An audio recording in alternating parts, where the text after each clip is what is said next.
Hello everyone, welcome back to JDCodebase. In this video, we are solving LeetCode problem 27, remove element from the LeetCode top interview 150 series.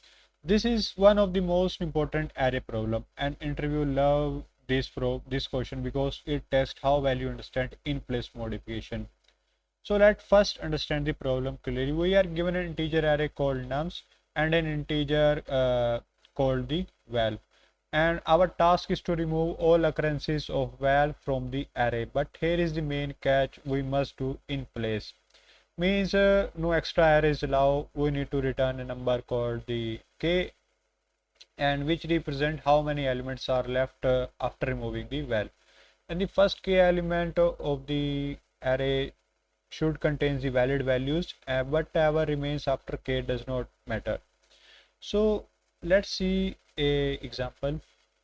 So here nums is equal to 3, 2, 2 and 3, and the val is equal to 3.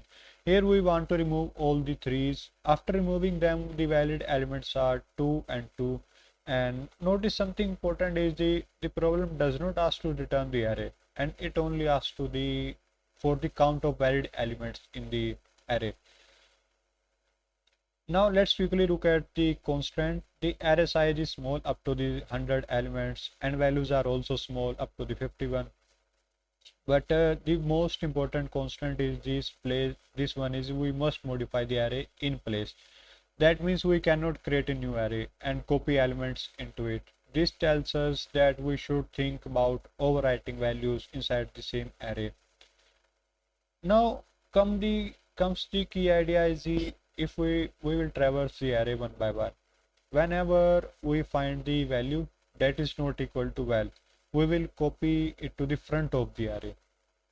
So to do this, we maintain an index called k, and k always point to the position where the next valid element should be placed.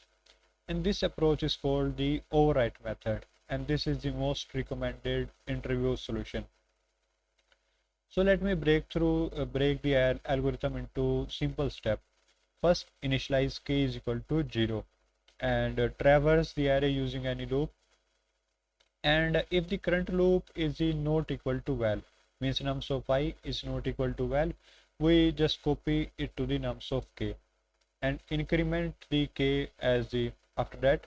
And after the loop ends, k will contain the number of valid elements. That's it.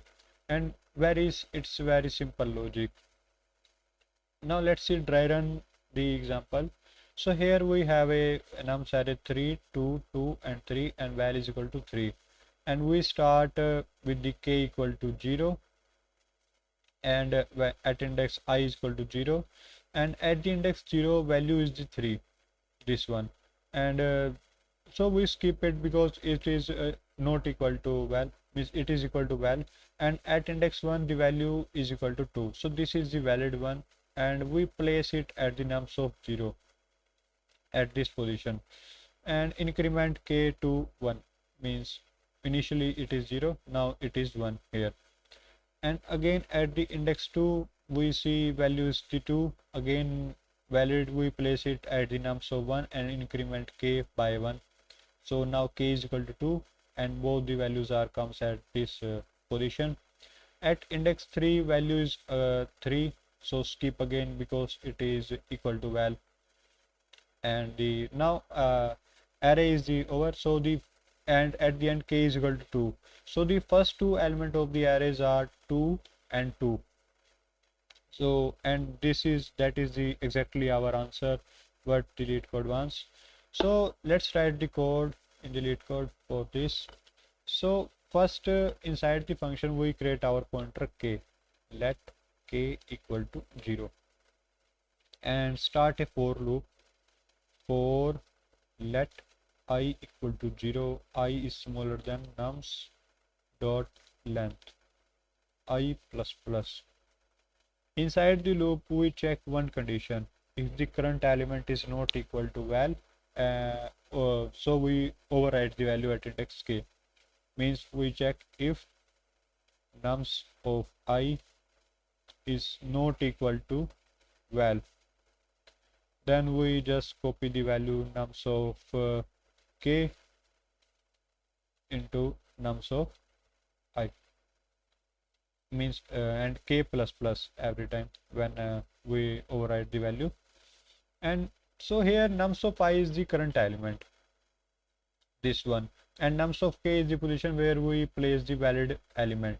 So after placing, we move the k forward by k plus plus, and after the loop finishes, we simply return k, just here k return k. So this function modify the array in place and returns the correct count. So let's run this.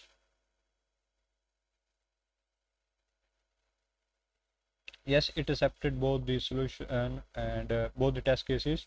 And let's analyze it complexity. We traverse the array only once. A single for loop is here only, and so time complexity is the bigger one. And we are not using any extra scale, just pointers k or I. And so the test space complexity is also bigger one, and this makes it a very efficient solution. And that is for the LeetCode 27, remove element using the two-pointer overwrite method. And this is a must-known pattern for array problems. You will use the same idea using in many others question. If this explanation help you, please like the video, subscribe to JDCodebase, and continue with the LeetCode Top Interview 150 series. Thank you for watching. I will see you in the next problem.